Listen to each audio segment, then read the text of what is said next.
Well, good morning, good people. Mark Holmes here, and as always, I want to say thank you all for watching, commenting, subscribing, and being part of the Joe Boo Sports Report. Without you guys, as well as you ladies, you know that this literally does not work. Happy Saturday morning. Hope it's the weekend. Hope you guys have great plans to do all kinds of fun things and all that. I'm going to be doing some fun things. I'm going to be working over on the Red Brick House. We decided to try and get the thing kind of kicked into high gear this week. The first part of the week we had free agent frenzy, which kind of fizzled.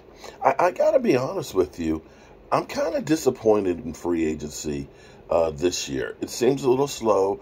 We haven't seen any of those eyebrow-raising, signings where, like Tyreek Hill. When Tyreek Hill was traded to Miami and got $120 million, that was just like, wow. It kind of broke the internet. I know we've got the Green Bay Packers and trying to get rid of Aaron Rodgers and things and hoping that they'll have, the Brett Favre to Aaron Rodgers thing with Jordan Love. And that's just been more annoying than anything else. It's just like, would y'all just get this thing over with? Just get it done. Because you hear about what the Green Bay's asking for compensation, which they know is too much for a guy who's about to turn 40 years old and a pain in the ass. And, that whole fortress of darkness or solitude or whatever it was that he was in to try and decide whether or not he was going to play football. And then the crying games with, him, when they drafted my replacement. Get over it, dude. You're the highest paid player in the NFL. And, quite frankly, it's almost comical to me because the Green Bay Packers have had 30 years of elite quarterback play. Brett Favre, say what you will about what he's done off the field himself, is a Hall of Famer. Aaron Rodgers will be a Hall of Famer. But as everybody always goes and says that, an elite quarterback will get you to the Super Bowl, for those 30 years, they got 2 Super Bowl wins. So apparently, there's a little more than just the quarterback going on here. If you look at it and say, Aaron Rodgers, a 3-time MVP. But anyway, I digress. I don't care about the Jets except for when the Cowboys play them this season.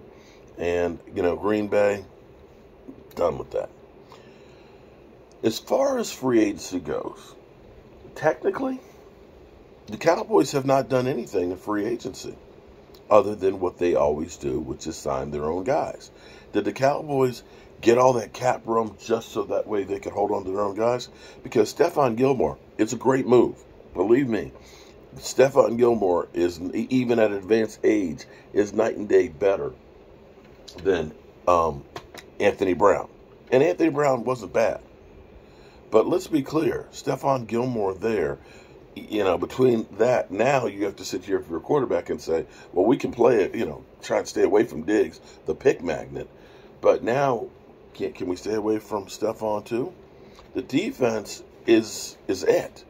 And it seems like the Cowboys are changing their philosophy where defense was, we got to protect the defense. It was the little brother that was always getting picked on, We got to hold the ball longer and stuff. We got to score often so that way the defense won't get hurt. Now it seems to be it has evolved completely. And it's the Cowboys now are thinking we can win the Super Bowl with the defense. Now I'm hoping that we're going to end up, now that the first week of free agency is just about over, come Monday, legal tampering started a week ago, that they do start working on wide receivers. Now, I believe the Cowboys don't ever want to be that team that just rushes in and hurries up and it spends a whole bunch of money and stuff. They kind of like to stay back because they're bargain shoppers. We all know that Stephen Jones, more than anything else, it's how much he paid for something. Oh, man, I got that thing at a deal, a discounted price. And so I think they're waiting out because there's still some receivers out there that are deemed really, really good. The fact that you have Jerry Jeudy, that the Denver Broncos want to trade, that's considered a really good receiver. You've got Odell, who looks like now the Incredible Hulk, where he's bulked up some. He's still out there, and nobody's made him an offer that we know of just yet. Then you have Hopkins, who literally is begging to become a Dallas Cowboy, who's out there as well, who in 9 games had 717 yards with Kyler Murray only throwing to him for 4 of those games. still looks to be really, really good. And you put him with Dak Prescott, who did great things with chopped liver last year. I think you definitely all of a sudden transform this offense to be really, really formidable. But the Cowboys seem to now have really focused in on the defense more than anything else. I think that that's their shiny new toy that all of a sudden, they're enjoying seeing the defense just smother people and stuff. And they kind of, the offense has become that toy that's kind of gone on the back shelf. You know what I'm saying? But in the end, you need both to win. Now, here's an interesting take here. This is, of course, the preseason poll. Preseason polls last year had the Dallas Cowboys, because they weren't doing anything in free agency, in the upper 20s. And, of course, they had teams like Denver, in the top 5 because they went out and they got Russell Wilson. They went ahead and they got Randy Gregory. Oh, my God, their defense is going to be so good. Russell Wilson is going to take them to a Super Bowl. Well, how'd that work out? So take this with a grain of salt, and if I had a salt shaker, I'd throw some salt over this shoulder, that shoulder, and over my head. Interesting, the Cowboys had overtaken the Eagles early here. Expectations are the building blocks of resentment. But let's just listen to the argument that they have right now. Philadelphia Eagles at 6. While it's true the Eagles have lost a few key pieces on their defensive side of the ball, their standing within the power rankings has as much to do with the divisional history as anything else. No NFC East team has repeated as division champs since the Eagles did in 2003-2004. Mind you, I will actually say they were a three-peat because as much as I hate the Eagles, they did it 2002, 2003, and 2004. Let me go back to the article. Losing Javon Hargrave, T.J. Edwards, Marcus Epps, and likely Isaiah Samalo is tough to overcome, especially when Dallas was practically on their heels the year before. I dare say that with Dak Prescott, who the last 3 games he's played against them, has scored 40 or more points against that team. 40 or more points. Now, they can hate him all they want. They can tell him Dak Trashcott or Dak Regrescott.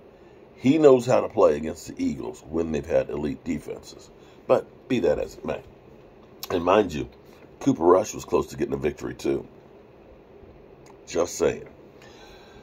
Number 5, the Dallas Cowboys. Trading for Stephon Gilmore put the Cowboys on top of the Eagles in the NFL power rankings. Dallas never does much in free agency, but it appears they understand that the cornerback and wide receiver positions needed to be addressed.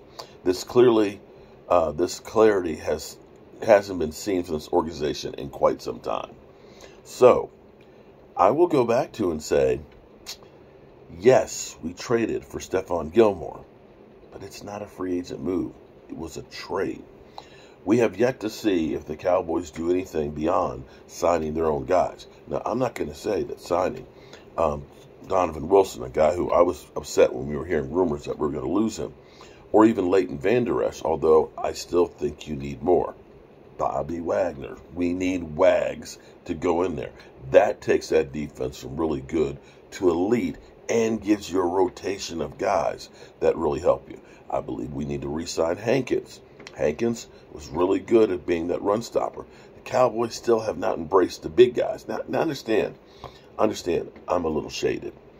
I'm a little bit biased because playing nose guard, that's right, I said nose guard, and most of y'all are like, nose guard, he's done misspoke. Yo, no. Back in my day, they had their own designation because a nose guard was the one technique guy. Now it's kind of like, they're a nose tackle. No, you're a nose guard. Because, see, you have to understand something. And, see, Dan Quinn understands this. He's small. Dan Quinn's a small guy. But he went to a small Division III school, and he was a nose guard. We're about the same age. He understands, like being in the middle of the field is not like any position out there. They say they're not skilled guys. Well, I got to tell you, to take all of the hits from all of the different directions, you are literally a pinball. You're lining up with the football literally 6 inches in front of your nose, but you can't touch it. See, I have anger issues because I always wanted the ball. I just wanted can I just run with the ball just one time? But no, they tease you with the ball right there in front of your nose. Now you got the center right here. Most of the time you're engaging with him, your helmets are this far apart. Boom, every play. Every play. That's why I got brain damage. If that wasn't enough, you got the guard on the left, you got the guard on the right, and sometimes the guard in the center hitting you at the same time. Or worse yet, they all go past you, and then you got the fullback who's cleaning up because you're not seeing it coming. Or even worse, I remember kinda getting hit in the ear by the tackle coming down the lane and just boom, launching you. And don't even get me started about the wham blocks with the tight ends in motion. That shit should be illegal. But that guy in the middle is so key because he does take on all of these players, sometimes two at a time. And if you've got a guy who can hold up two guys at one time, that means there's somebody doesn't have anybody on them. And that's the guy that makes the play. Because unfortunately, the man in the middle doesn't get the numbers, doesn't get the chicks, doesn't get the love, because he's in there doing the dirty work. But that guy is the keystone for the defense. And the Cowboys, we'll put a defensive tackle in there. No, you need that guy. You need that guy. All right, so as I get ready to go work on the red brick house in the cold, because it's only going to be like 48 degrees today, and it's only like 34, but I'll just keep moving and try and generate some heat. That and the propane heater, that'll help. Aaron Rodgers going to the Jets. That is, if they ever get it worked out. You know, that's like the drama show that just never ends. It's like, have you ever woken up in the middle of the night and you're watching this, just a dumbass movie? And I mean dumbass movie. You're sitting there questioning yourself, why am I watching this movie? But you keep watching because you have to see how this dumbass movie is going to end. That's what it feels like watching Aaron Rodgers, you know? And then you go through the whole thing and you see the ending. The ending's even dumber than the rest of the movie. And you sit there and say, I knew it was going to be so stupid. Why did I sit here and waste that 2 hours? Let's see how they rank Aaron Rodgers in the AFC at quarterback. Where does he rank on the list of the 5 best quarterbacks in the AFC? I've asked Canty to put together the 5 best because I'm looking forward to seeing Rodgers. Now, we're going to start with 1. We usually start with 5, but we figured he's got to be number 1. 1 is going to be. Aaron freaking Rodgers. Sure, we all know who number 1 is. It's Pat Mahomes, right? What's understood ain't got to be said. So Pat Mahomes, number 1. Future Hall of Famer Pat Mahomes. Number 2. Okay, that's going to be. I would guess 2 is going to be Rodgers. No. Okay. No, why would you guess that? Well, I'm just. No. We're going to go with Joe Burrow. Joe Burrow is number 2. Joe Good. Burrow of the Cincinnati Bengals, number 2. He was in the Super Bowl 2 years ago. It's been over a decade since Aaron Rodgers has been to the big game. So he's number 2. Okay. Number 3 has got to be. I got to believe that number 3 is going to be Aaron Rodgers. Not quite. Josh Allen. Josh Allen of Buffalo Bills. I don't know about this that is one. the guy that had his team Overrated. in the championship game 3 years ago. Josh Allen has 4 times as many playoff wins in the last 3 years as Aaron Rodgers. Wow. 4 times. All right. So now, so you put the big. Now, I'm going to stop here for a second. I actually listened to this already. But this is where it's kind of funny because this is where they always come back at my quarterback and they say, oh, well, he's not getting to championship games or he's not winning in the playoffs, this, that, and the other, right? We always hear that. Okay. Now, mind you, Josh Allen and Dak Prescott both lost the same weekend. The Cowboys didn't have Super Bowl expectations going into the season. Buffalo did. But wait for it. Just wait for it. 3 ahead of him. Fair enough. 4 has to be Rodgers. No, number 4 is Justin Herbert. Justin Herbert from the LA Chargers. Now, Justin Herbert hasn't won a playoff game. But Wait a minute. Wait. Did he just say, no, Justin Herbert's number 4. He hasn't won a playoff game. Ever.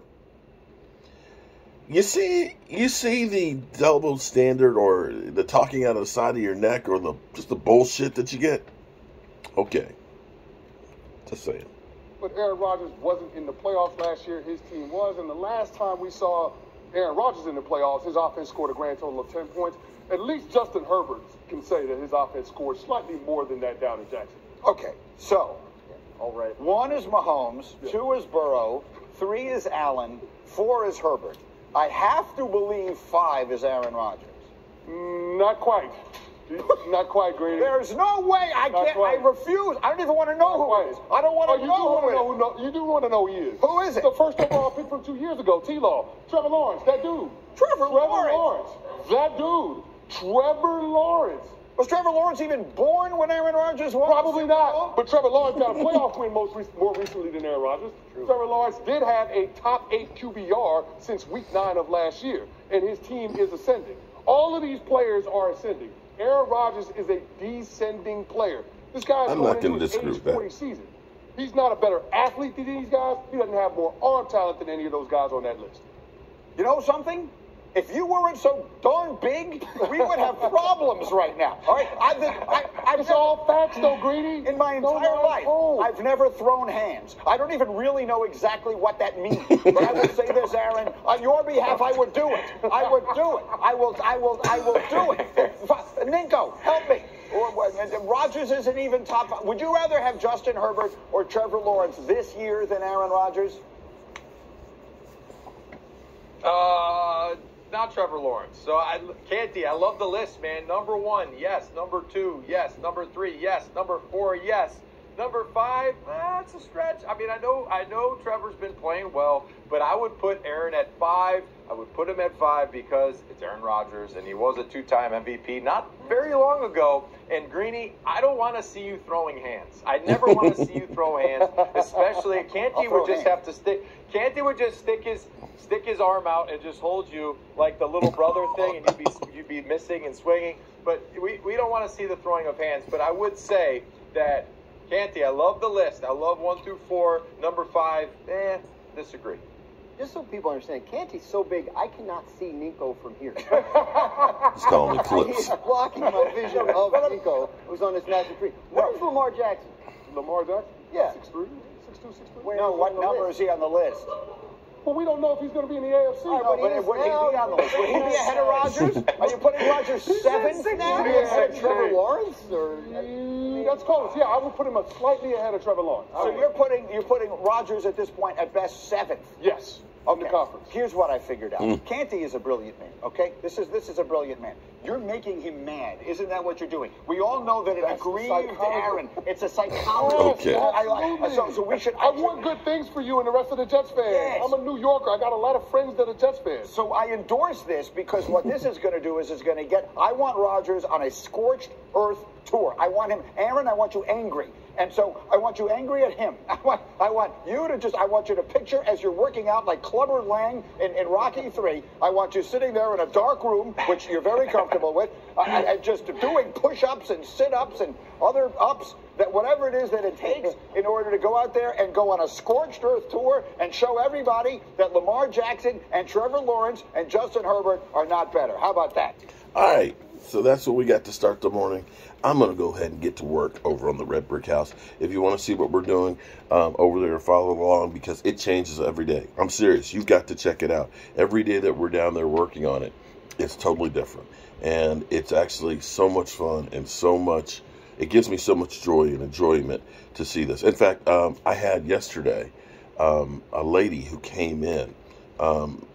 Her last name was Beverly, and it turns out the Beverly family was a big political family back in the 1700s, 1600s and stuff at the birth of the nation, and they owned a lot of land. And see, back in the day, power was land ownership, and so their family actually owned the property originally that was the Red Brick House.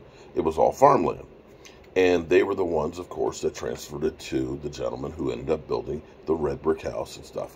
But she came in yesterday, and it was, she came in, it's 80 years old, 80-year-old lady. And she said, "You have done my heart so good." And I'm like, okay, because at first I was like, I hope she's not having a heart attack or anything. She said, there's been so many of these old historic homes that have been destroyed. And she said, it kills me. And she went on and told me about, all the history and stuff of her family and things, of the area and things and stuff. And then I met this other guy who came through who owns, and he's restoring another one of the houses. It's, I think, about 15 years older than the Red Brick House, but they're both modeled of this basically was the style of house at that time. And they had actually told us that originally this started out like around in Roanoke. And this was actually the style of house for the politically powerful people. So when you had this federal style home, that meant that you were in the power. So it was kind of cool. But if you like that kind of stuff, you like history, you like seeing us, you know, covered in dirt and everything else and working our ass off, definitely check out Joe Boo's Day Job. I'm Mark Holmes, and I appreciate you guys. Peace.